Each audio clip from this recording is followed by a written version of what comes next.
दोस्तों, कहानियों की पोटली में आज की जो कहानी मैं आपके सामने लाया हूं उसका शीर्षक है ब्राह्मण का सपना। एक बार की बात है, किसी शहर में एक कंजूस ब्राह्मण रहता था। वो लोगों से भिक्षा मांगकर अपना जीवन यापन करता था। भिक्षा में उसे अधिकतर सत्तू ही मिलता था। उसका न परिवार था न कोई अपना। वो बस अकेले ही जीवन व्यापन करता था। एक दिन उसे भिक्षा में जो सत्तू मिला उसमें से थोड़ा सत्तू खाकर बाकी का उसने एक मटके में भर कर रख दिया। फिर उसने उस मटके को खूंटी से टांग दिया और पास में ही खाट डालकर सो गया। सोते सोते वो सपनों की अनोखी दुनिया में खो गया और विचित्र कल्पनाएं करने लगा। वो सोचने लगा कि जब शहर में अकाल पड़ेगा तो सत्तू का दाम 100 रुपए हो जाएगा और मैं सत्तू बेचकर बकरियां खरीद लूंगा। बाद में इन बकरियों को बेचकर गाय खरीदूंगा और इसके बाद भैंस और घोड़े भी खरीद ही लूंगा। कंजूस ब्राह्मण कल्पनाओं की विचित्र दुनिया में पूरी तरह खो चुका था।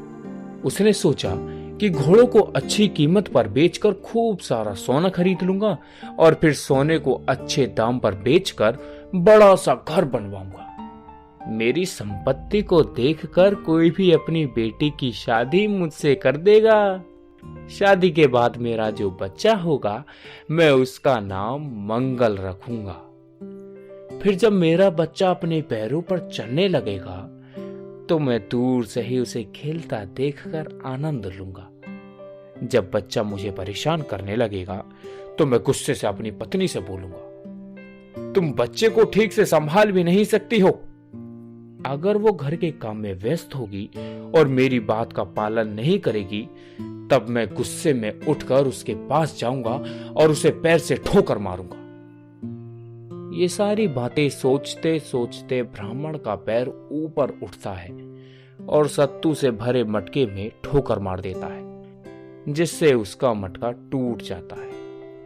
इस तरह सत्तू से भरे मटके के साथ ही कंजूस ब्राह्मण का सपना भी चकनाचूर हो जाता है।